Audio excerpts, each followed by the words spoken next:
Turabasuje abakunzi ba Yago TV Show, reka twizere ko mumeze neza. Turi mu muhango wo kwibukanya kwigendera Karuranga Virgile aka DJ Mila. Uyu ni producer wakoze ino album tugiye kumvishwa kano kanya, tugiye kumva tukumva indirimbo zikubiyeho kuri ino album yitwa Davidenko. Davidenko turakwakire kuri Yago TV Show. Urakoze Yago. Umeze ute? Alhamdulillah. Uyu munsi wo kwibukanya kwigendera DJ Mila, uri mu producer bakoze kuri album, uretse indirimbo ebyiri zonyine zakorewe muri Kina Music, iri joro ni bendetse n'indirimbo yakoranye na Neri Ngabo Boss. Izindi zose ziri kuri no album ni indirimbo zakozwe na Davidenko. Niki wavuga kuri album ya DJ Mila? Na album abantu bafite kwitega kugira ngo bayikurikirane. Na album nziza yatwaye umwanya munini kugira ngo itunganywe. So ni album ifite ikivuze kubera ubuzima bwa nyakwigendera DJ Mila. Abantu bayitegereze kandi bazayihe kuyikurikirana. Abumva urusaku murarwihanganira, turi n'ubundi mu muhango wo kwibukanya kwigendera DJ Mila. Abahanzi batandukanye bageze hano, abanyamakuru batandukanye, ibyamamare bitandukanye byaje kumwibuka kuri uno munsi, ndetse binumvishwa zimwe mu ndirimbo zikubiye kuri album. Iyi album yitwa gute Bwana Davidenko? Yitwa Shani. Album yitwa Shani. Izina ry'umukobwa wa nyakwigendera. Mujya kwita izina mwagendeye kuki? Ikintu twagendeyeho cya mbere nuko Mila mu bintu bya mbere yakundaga n'umuryango we. So rero twabonye ko umuryango we urukundo rwawo rwabyaye Shani. So Shani afite ikintu kinavuze mu buzima bwa DJ Mila, yari afite ikintu avuze mu buzima bwa DJ Mila, niyo mpamvu twahisemo kubyitirira umukobwa we Shani. Kuba ari wowe wagize amahirwe cyangwa ari wowe wakoze kuri no album bisobanuye iki? DJ Mila yari umuhanzi wanjye guhera mu 2011 cyangwa 2010 nibwo twafashe icyemezo cyo kuzadukorana. So rero bivuze ikintu kinini kubera ko shoje ubutumwa naramusezeranje ko nzamukorera album. So birakunze, nubwo bikunze atagera ariko birakunze. Yego, ni album ikubiyeho indirimbo zingahe? Indirimbo zikubiyeho ni nk'indirimbo 12. 12. Indirimbo zimwe na zimwe zagiye zirangira cyangwa se zarangijwe we yaramaze kwitaba Imana. Zimwe mu ndirimbo abantu bagomba kumvaho, bitegura bagomba kumvaho cyangwa bagomba kuvuga bati ngewe nzagura ino album kugira ngo nshyigikire umuryango wa nyakwigendera DJ Mila. Ni indirimbo DJ Mila ari kumwe n'abandi cyangwa se n'indirimbo zimeze gute? Hari indirimbo nyinshi zigiye zitandukana, cyane ko DJ Mila yari umuraperi ku giti cye bwa mbere, akaba n'umu DJ. So twagombaga guhuza ubuzima bwe bwa kiraperi tukabuhuza n'ubuzima bwo muri club. So album iriho hip hop, iriho n'indirimbo zo muri club. So abahanzi bariho ni benshi, harimo Amalon, Mike Kayihura, Ariel, Riderman, OG, hariho Saxon, hariho Peace, hariho Pasi n'abandi batari wenda bazaza nyuma, ariko nyine arizo tugomba gusora nabo. Hariho benshi ariko abo ngabo nibo b'ingenzi. Okay, reka tugushimire cyane kandi nawe tukubwire ngo komeze kwihangana. Ndabizi ko DJ Mila yari umuvandimwe wawe, yari umuntu ukomeye mu buzima bwawe, kandi kuraje mu kazi kawe. Urakoze Yago. Mila twamuritse indirimbo ze twagiye dukorana zitandukanye. Urumva rero ni ikintu kinshimishije cyane. Urwibutso rwawe kuri DJ Mila nuruhe? Ni inzibutso nyinshi ariko Mila yari umuntu nk'ibisanzwe ukunda umuziki, ukunda abantu, yari inshuti nziza, yari inshuti y'abantu bose, usibye n'abantu bose abo babashije kumenyana, n'umuntu wabanye cyane. Mila rero namuvugaho ibintu byinshi cyane. Ukora performance ni iki wibutse kuri DJ Mila? Ukora performance nkora performance, of course nibukaga mood twabaga turimo muri studio, buryo twabaga twishimye, turi mu biparu, turi guseka, mood yacu yabaga iri hejuru cyane. Yego, reka ngushimire cyane kandi ngubwire ngo wakoze kugaragara muri iki gikorwa. Murakoze cyane man. Imana ikomeze gutiza ubuzima kandi kuraje. Man, murakoze cyane. Ikindi nongeraho wadukoreye performance nziza muri My Talent. Thank you so much bro. Ngo ngize amahirwe kukuboneka ngo big up on yourself. Thank you man, thank you, respect. Thank you. Riderman, umuraperi wagaragaye mu kumurika album cyangwa se kumvikanisha album ya DJ Mila, twakiriye kuri Yago TV Show. Murakoze cyane. Uvuye kuri stage stage yari imeze gute? Uyu munsi turimo turibukanya kwigendera DJ Mila. DJ Mila yari muntu ki kuri wowe? Bon, yari umuvandimwe twarerewe hamwe duhurira no mu kazi kacu mu buryo butandukanye. So yari umuvandimwe kandi yari umuntu mwiza cyane. Zimwe mu ndirimbo za DJ Mila wagaragayemo n'indirimbo iri joro ni be. Uri mu performing iriya ndirimbo cyangwa se uri kuri stage mu kanya, ni iki kintu kije mu bitekerezo byawe ku bijyanye na DJ Mila? Ni ukwibuka ukuntu yari umukozi cyane. Burya iyo utabarutse ibikorwa byawe bikaguherekeza, ariko nanone bikaguherekeza mu buryo bwiza ntibinarangire. Ngira ngo umubyeyi yashimishwa nuko mu gihe wenda yatabarutse abana be basigarana ibikorwa bye bakabikora neza, ntiyumve ngo wenda business ye yahombye kubera ko adahari. So ni ibintu byiza cyane rero kubona umuntu w'umukozi nkuriya nubwo yatabarutse ibikorwa bye biracyariho, birakivugira kandi biracyameze neza.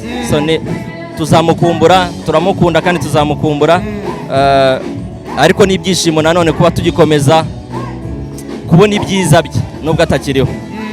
Uyu munsi nicyo gikorwa cya mbere nakwita icya mbere kibayeho. Ese haba hari ibindi bikorwa mw'abamuteganyiza DJ Mila nk'abahanzi? Bon, ngira ngo n'ibingibi bibaye gutya, urabona hari abantu bakeya kubera covid. Ntekereza yuko rero nyuma ya covid yenda hari ibindi bizabaho, ariko ntabwo ari igihe kubitangaza, nta nubwo ari igihe cyiza cyo kubitangaza nonaha yenda. Ibyaye byose nibijya kubaho muzabimenyeshwa. Riderman, reka ngushimire cyane. Umuziki we byifashe te muri no minsi dusoza, abantu wenda bavuga bati Riderman turamushaka, bimeze bite? Bon, nari maze iminsi nari mfite album nari ndakora. So kubera covid nasaga nko yirangije na mbere ya covid, ariko covid ibayeho kubera urabona wa mwanya cyagiye twagize twicaye, inspiration zariyongereye, ngenda nkora n'izindi ndirimbo ziyongeraho. So ntekereza yuko muri uko kwa 12 nibura barabona nk'indirimbo zigeze nko muri 5 nshyashya ziri kuri iri album nyine, harimo n'izo nshyashya nongeyeho. So ibikorwa byo biracyakomeza nubwo covid isa nkaho yadukomye mu nkokora, ariko hari ibikorwa byinshi nzagenda ngaragaza mu minsi iri imbere. Reka ngushimire cyane kandi ngwire ngo courage, wakoze kugaragara muri kino gikorwa, wakoze kuhaba, wakoze kwitanga, kandi courage mu kazi kawe. Mwakoze cyane namwe kuhaba, kandi merci beaucoup ku byo mukorera umuziki nyarwanda muri rusange. Okay mama. Uyu nawe ni Pasi Kizito, wahoze mu itsinda rya TNP. Turakwakire kuri Yago TV Show. Pasi, urakoze Yago? Meze neza? Meze neza cyane. Maze guperforming indirimbo mwise Kocho muri kumwe na DJ Mila ndetse na Peace. Indirimbo yakozwe gute, yakozwe ryari? Indirimbo hashize igihe, ubundi Mila akiriho yari indirimbo yari kuzasohoka muri Sama. Ubundi inkuru yangezeho turi no gupanga video yayo. So ni ibintu byambabaje, ako ni indirimbo twakoreye kwa Devi, twakundaga kujyayo nyine mu kazi ko kurecordinga. Yego. Nageze musanze aryamye ku ntebe, Mila ndinjira, ari indirimbo nyinshi nandi gukora kwa Devi.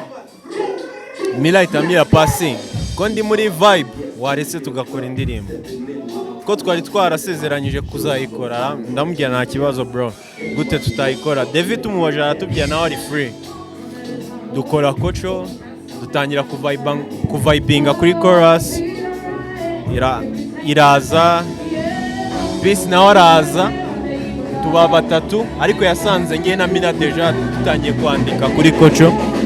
So ni indirimbo nakunze, twese twakunze, ni indirimbo abantu bazishimira ndabizi, kuko ni indirimbo Mila yakundaga, yari kuza no mu mavideo, mbese yari target ye y'indirimbo azakoresha muri Sama, ibibazo bya corona bitaraza nawe ataratuvamo. So ni indirimbo Kocho twa performinze n'abantu hano nabonye bayishimiye. So ni iki wibukira kuri DJ Mila? Ikintu nibukira kuri Mila, ni umuntu utarashakaga yuko muzana pain zanyu muri moment muri kumwe, yari umuntu ukunda guseka, yari umuntu mbese uzana amablag mu bantu. So ntago ari wa muntu, iyo Mila yabaga ari mu bantu wamenyaga yuko mwese mugomba kuba muri guseka. So urumva rero ni umuntu watangaga ibyishimo ku bantu acurangira, ku muryango we no ku nshuti ze. So ni umuntu nibukira igihe cyose nabaga ndi kumwe na Mila narasekaga urumva. So ni umuntu rero wakundaga guha abantu ibyishimo, so kandi iyo umuntu nk'uwabuze mu bantu urumva hazamo ikintu cy'agahinda mu bantu, so nicyo mwibukiraho. Reka ngushimire cyane kuba witanze ukagaragara hano, mushimire cyane ko waranasigaranye urwibutso rw'indirimbo nka Koco. Mushimire cyane kandi ngure ngo courage mu kazi kawe. Urakoze cyane Yago, kandi nawe ngushimira akazi ukora ko kudufasha, ibintu byiza, kandi shimira abantu bose bagize uruhare muri iki gikorwa kugira ngo kibeho, ni iby'agaciro. Bless. Lita Ange Kagaju nawe tugusanze mu gikorwa cyo kwibukanya kwigendera DJ Mila. Album ye uyu munsi ishyizwe ahagaragara, turimo turayumva itangazamakuru, abahanzi batandukanye, ibyamamare, nawe uri hano, bisobanuye iki kuri wowe? DJ Mila ndibaza urupfu rwe rwaratunguye abantu benshi, cyane cyane kuri njye byatumye nitekerezaho nk'umuhanzi, ntekereza what's my responsibility apana mu isi y'abahanzi gusa ahubwo mu isi muri rusange, kuko DJ Mila nureba abantu bose baje kumushyigikira urabona ko ari umuntu wasize some kind of like impact kandi iri positive ku bantu. So byatumye nitekerezaho, ntekereza icyo namwigiraho kandi ndagifite ubu ngubu, ndashaka kuzasiga this kind of kuko nubwo yapfuye nta bantu uri kubona barira hano, ni ibyishimo gusa, hari impamvu, hari icyo abibutsa. So nanjye ndumva ibyo ari ibintu bya donke nazageraho nk'umuhanzi, kandi byanyujije ko ubuzima ari bugufi. Yego. Hanyuma alubumu ye hari abahanzi batandukanye bagaragaye hano bayigizeho uruhare, bayiririmbyeho, wowe waba uriho? Ndiho, ndiho indirimbo imwe. Mu ndirimbo yitwa gute? Yitwa Miller. Yitwa Miller. DJ Mila bya Mila by'izina cyangwa Miruwari ya? No, Miller. Izina yego. Izina rye. Ni indirimbo imeze gute ku bantu batarayumva? Nayanditse hashize iminsi irapfuye kuko nta kubeshya byantwaye igihe, ntago twari tuziranye cyane, ariko hari umuntu upfa bikagushoka nawe ukumva ntago uzi ko bigenze. Sanze hamaze iminsi birapfuye yonyine, nkomeza kubitekerezaho cyane nkavuga ati since donc ni ikintu kikujya mu mutwe gusa, it's a thought lingering around until you like until we get it out in an artistic way. Niyo mpamvu rero nanditse iriya ndirimbo, byari kumubwira actually ngo nubwo apfuye ntago apfuye, kuko you can see he's still alive, man. Like it's amazing. Akantu gato kuri iyo ndirimbo nkaririmbe.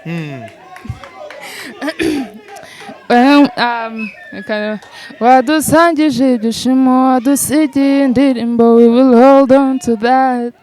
Nubwo ugiye hakiri kare ntago twicuza igihe twamaranye. Wow, niki wibukira kuri DJ Mila? Nkuko nabivuze ntago twari dufite like a very close relationship, ariko he was just a vibe. Literally niyo yakubwiraga hi wumvaga mumaze imyaka 10 muziranye. So ikintu cya mbere mwibukira, yapfuye turi muri process yo kumvikana kuri collabo. Yego. So ndibaza aho twahuye nka like a few times tubivugaho, ikintu nibuka kuri DJ Mila nuko yahoraga agaseka. Just the guy was always joyful, and that's something that I really don't nifuza kugira that vibe za Mila kabisa. It's amazing. Umuziki we byifashe bite? Abagukumbuye n'icyo wababwira? Icyo nababwira nuko nubwo ncecetse hari ibintu byinshi ndi kubategurira. I feel like ibintu maze iminsi nkora, album nashyize hamwe, I feel like nibwo buryo buri honest neza ni expressingamo mu buzima bwanjye bwose. So I hope my fans enjoy it. Nubwo bambuze, I am still here, I promise. Okay, reka tugushimire cyane kandi twubwire ngo courage. Merci beaucoup. Umuhango urakomeje, n'umuhango wo kumva album ya DJ Mila, ni album yitiriwe umwana we w'umukobwa, imfura yasize ari we Shani. Turi kumwe n'umushyushya rugamba wayoboye kino gikorwa ari we MC Nario, King of the Mic. You're welcome, brother. Thanks, Yago TV you show. Good? One more time. One more time, bro. One love, man. Y'abanyarwanda bakunda cyane, meze mte zirwose meze neza cyane, mwakoze gusupportinga Yago. Keep supporting Yago for real. One love. Yeah, man. Ndabakunda abantu bareje ibiganiro byanjye byose, message zanyu narazibonye, ubutunganye narabonye, comment zanyu narazibonye. Yego. Ndi kumwe na mama bebe, ndabakunda cyane. Comment ni nziza. mambe betu birimo Uwiteka Imana muzabishyigikira bishyigikire bakomeze basenge mukomeze musenge anytime wenda twasubirana nabamenye. Iki gikorwa rero niwe wakiyoboye nk'umushyushya rugamba, hari benshi bagombaga kukigaragaramo ariko niwe bahisemo ravuga batereka duhamagare MC Scenario, habari buza gutanga ijambo, hari buza gushyiraho abahanzi, hari buza gukora buri kimwe. Wabyakiriye gute kuba ariwe bahisemo?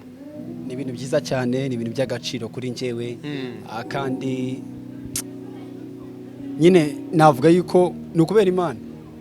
Nta kintu ndusha abandi ba MC, nta kintu ndusha basanzweho. Byahereye ejo turi muri album listening party yego yabereye Coco Bean, so niho byahereye ku munsi w'ejo, mba MC wabyo.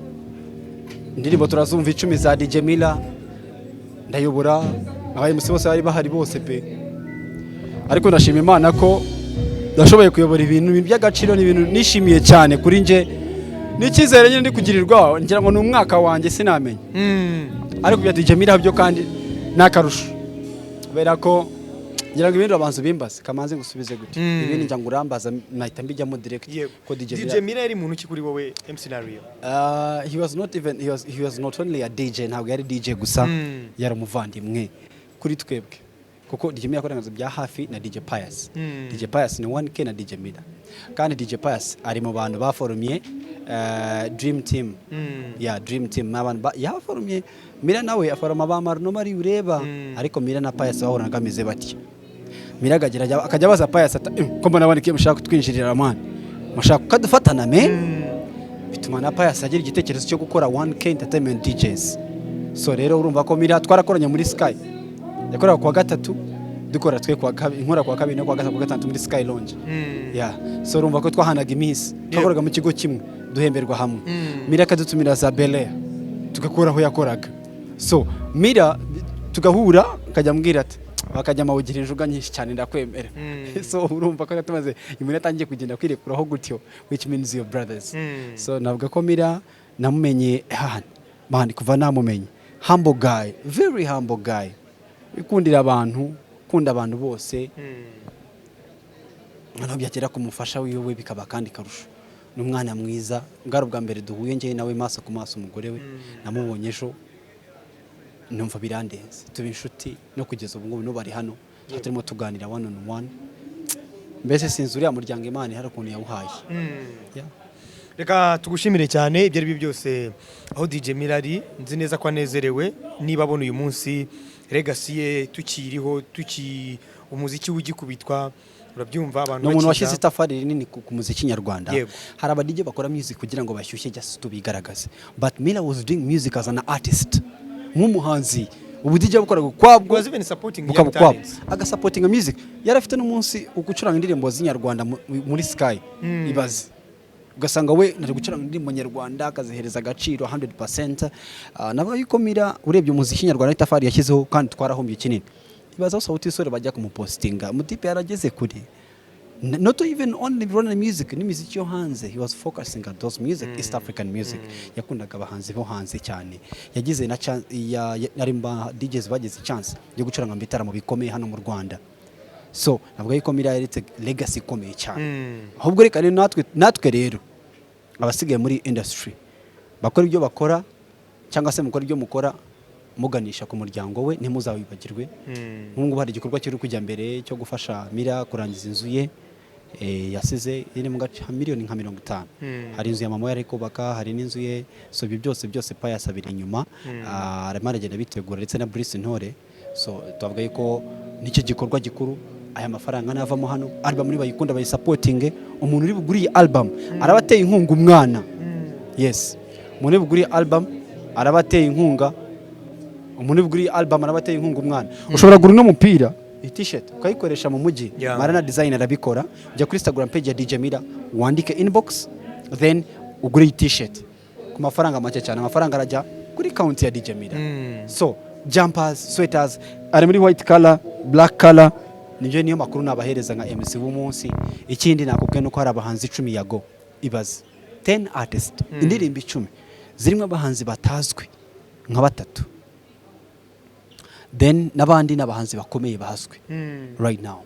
ya ni ibyo navuga Okay. bijanye n'ibyo. Reka tugushimire cyane kandi tukubwire ngo courage, nawe nabonye waramaze kugera ku Irebe TV, niyo cyane ubu ngubu bagusangaho. Nani bajya kwivugura koze cyane Yago kunyibutsa ako kantu. Yagomba bari posting please. Mbabari posting umwe kubakiriye undeme. Posting iki? Yago kicyonkoze muganda wangu. Posting iki? Yago you want to kill me mazima y'Imana. Mbabari umwe kubakiriya baze ku Irebe TV niho sigaye mbarizwa. Yago kicyonkoze. Ubushize bamenye amafaranga. This time around ashaka umene inkunga y'abakiriya. Bakwe subscription. Iyo amaze gukora subscription ntago ubu kiva kuri uwo murongo kwa Yago hagume, ahubwo bemereye gukora subscription no kwa Nario aho ngaho n'ahandi. Irebe TV twebwe turi YouTube channel ya mbere muri uyu murwa ifite studio yayo, nitugutumira umustar nyabone kuzimana igumugisha. Dufite studio tugusanga aho uri, abastar badafite imodoka nyaboneka ni muzi imodoka iri hari twebwe tukugeraho. So Irebe TV niho sigaye nkorera nayisimbuye sibuye umuhungu hakoraga. So nawe tumushimire cyane ahari. Ariko nibintu nakuro ko ukiri kuri Flash TV. Flash TV nyikora kwa gatanu kwa gatandatu. Okay. So ntago Flash TV ndahari. Irebe TV ni online, reka mbikore kiriya mbabare bahereza ubutumwa. Hari abantu babazaga ngo Flash uyivuyeho, ntago mvuye kuri Flash. Iyi ni online YouTube cyangwa mureba Yago TV show.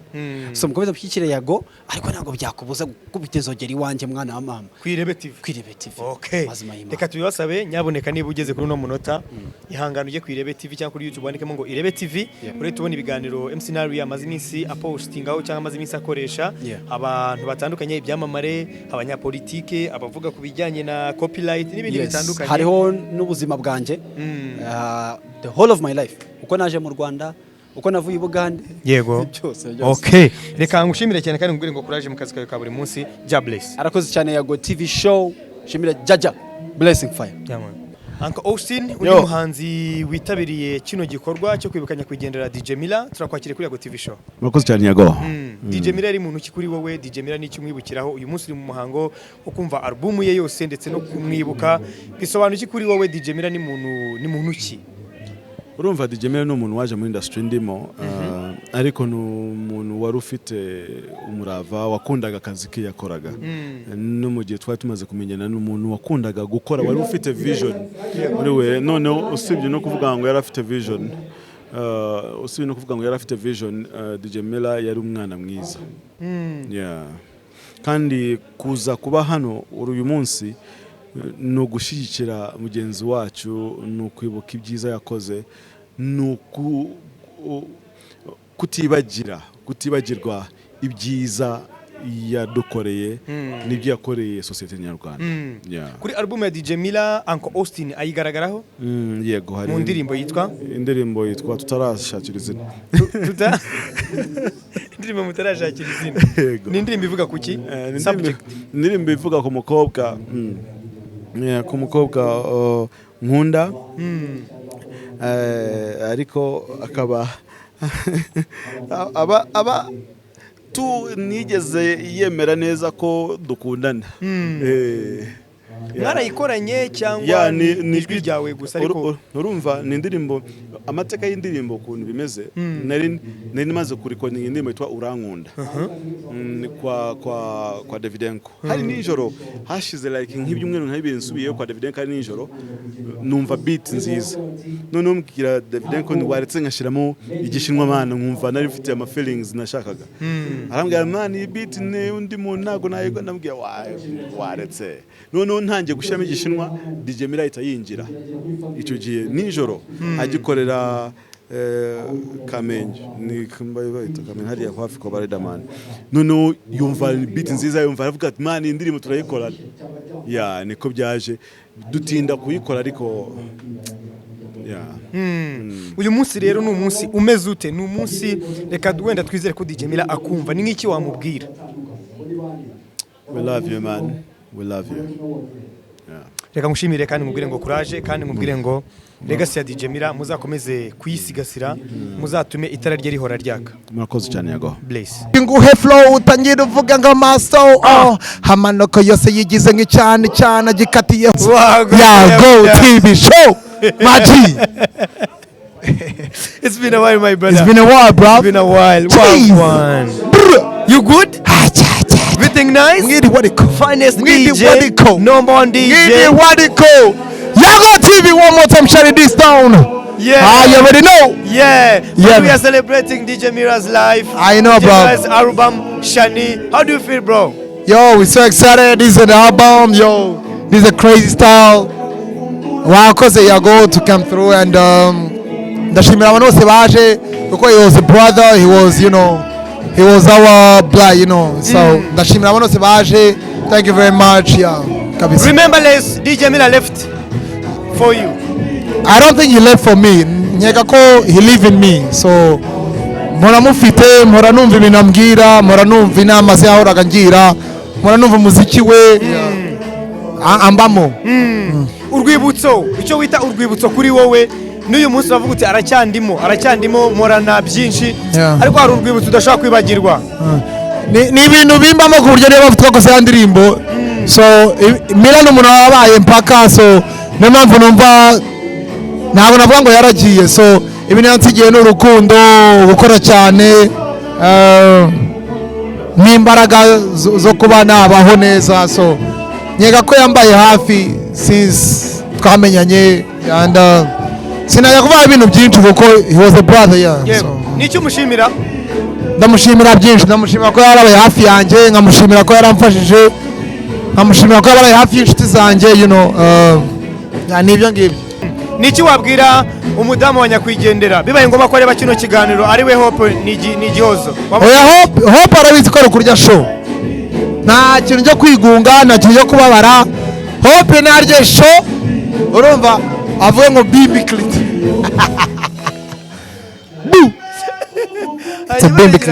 Ndagira ngo utubwire Shani nakura, Shani ageze mu myaka yo kugenda, Shani niwe witiriwe ino albumu, Shani nakura akamenya ubwenge, akibuka akabwirwa ko muri Dream Teams DJs ari naho DJ Mila yabarizwaga, agasagamo aba DJ nkawe Toxic ndetse n'aba DJ Joe n'abandi batandukanye. Niki wazamubwira usa nk'umusobanura kuri papa we? Ikintu nazamubwira nuko papa yari umwana mwiza, papa yari umuntu ukundana, papa yari umuntu ufashanya. So papa yari byose, niyo mpamvu nanjye nzahamubera aho papa yari kumubera, nanjye nzamufasha. Nkaba nabwira Hope ko tuhari kubera we kandi ko tumwishimiye, turimukunda cyane. You know, she was a sister too, she was there since day one. So Hope tu nawe, you know, no kumubwira ati haje gushya mwiriwe. Ariko hanyuma mama wa nyakwigendera, mama we nawe no kumubwira ko umuhungu we yasize akoze bitangaza, yasize akoze izina, yasize akoze ibintu bikomeye. Thank you. Reka tugushimire cyane kandi ngo kuraje mu kazi kawe. Asante. Ndabona mu minsi iri imbere bitaramo ngira ngo bigiye gufungura, turongera turye show cyangwa Yaman Yago TV show. Barabizi ko ari show time. You know when you're rocking with the best DJ in Rwanda, DJ Mahano Yarone, no Yago TV one time. Your bomba class lights up, I'm play the tunes. Bahabe hachachacha, Bahabe Ribuyu Boku. Fire! Emelon. Wow, over. Wambwiye yuko amise nyemerera mpate kuri West nyekana n'aba young boys bonife amise gwino nguye love same way cause I be feeling this love in yeah nyemerera nkore kuri zo bam hita ino chachi shumu bebe finally girl boy say what nobody can love me now. For your love, baby girl, me can't be without. Nobody can love me now. When you love me, bitch, you're a criminal. Let DJ Mira, we are celebrating his life. His legacy still lives on. Go show in your store. When you want in your waist, mother girl, could it dance floor? Numvanguri mu bicane beach abarakunda hiye nshaka gupima yo mahane baby ngo umuriro watse my nigga big selector utazi DJ Mila, you don't know. Amalon indirimbo wakoranye na DJ Mila mwayise gute? I mean kano kanya nago bara nje sinzi uko yitwa ariko njyewe na DJ Mila twarahuye. He's my brother for life. Rest in peace my nigga, I love you. I mean urabizi bro, I mean nanugo nkwiye kubivuga out here. You know I love you so much. Rest in peace, rest in paradise, rest in everything. I love you bro. your legacy yawe my nigga DJ Miller izagumira strong. Tuzasigasira legacy yawe for life, my brother. You're my bro, you're my nigga, you're my G for life, my nigga. Love you, no gay shit, man. I love you.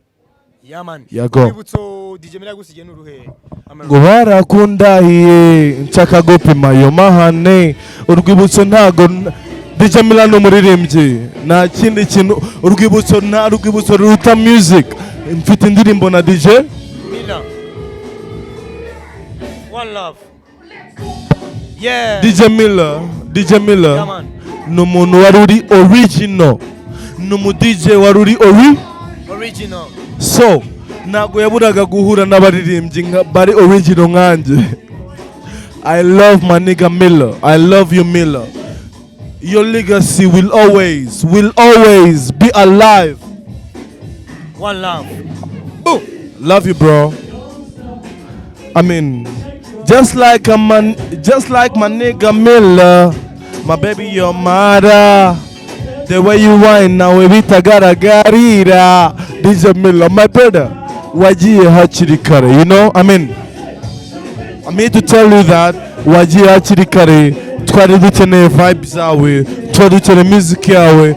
Nuzo, I mean, we're gonna remember you for life. Rest in peace, my brother. I love you. No gay shit. I love you, bro. DJ Toxic #1. Wagwan. Yeah, go TV show. Moscow Kolamas. Wagwan, my brother. Good to see you. Good to see you too, bro. It's been a while. For we are celebrating the legacy of late DJ Miller. Yes, sir. Right about now. Ndagira ngo tubwire uriyumva gute wowe umeze gute? Ndumva nishimye cyane. Uno munsi anniversary yagiye atatubwiye exactly what he wanted. Atatunyuriyemo muri make, ariko twishimiye kuba twadelivarinze ku munsi we noneho yavukiyeho, umunsi w'amavuko. Ni Imana nawe uri hariya hejuru wadufashije. Trust me, it was hard but we did it with love and appreciation for our brother. For real. Yes, sir. Kuba album yaritiriwe izina ry'umwana cyangwa se imfura ya DJ Miller. Yes, sir. Wabyakiriye gute wowe bifite ubusobanuro? Byaranshimishije cyane kuko even Shani avuka Miller ntago yatumaga ndyama. Yarambwiraga ati ngwino mfate untembereze tujye gucelebratinga, anatubwira ko umugore we Hope atwite. Like twara celebrating. You can't imagine. So uburyo iyi album Hope niwe wafashe decision yo kwita Shani. Ndabizi ko aho ari mwijuru bimushimishije cyane. You know, this is the right title, the right moment to release it on his birthday. So ngewe ubwanjye nta kintu na kimwe cyagenze nabi pe, kandi turashimira abari bari hano bose badufashijemo n'Imana cyane. Shani nakura n'iki wumva uzamubwira, uzamusangiza kubijyanye na papa we umubyara? Reka nkubwire, sibyo? Aya masaha umbarije kino kibazo ntago nahita ngusubiza, ariko ndabizi ko ari byinshi nzamubwira, byinshi cyane. Tuzicara nkamugata, ariko uzi ko papa wawe ari we watumye Dream Team izamuka, ari we wavuze ati reka tuve muri ibi bintu turimo, tutangire dukore akazi kandi katubesheho, gatume ejo n'ejo hazaza haba DJ haba respected. Hari byinshi nzamubwira. Yes. Reka ngushimire, ariko mu kugushimira mamagare bagenzi bawe hari DJ Marno. Yes, sir. Marno, Dream Team DJs. Yes, sir. Reka muhamagara agere hano. Dream Team DJs. Wagwan. Igira hino Marno. Igira hino. Mundebere DJ Juice. Abahungu bose. Okay. DJ Juice. DJ Toxic. Wagwan. Dream Team DJs. Mu gihe cyo mubwira abanyarwanda nk'abantu bahuriye muri Dream Team DJs yafunzwe na nyakwigendera DJ Miller. Uravuze ngo yafunzwe?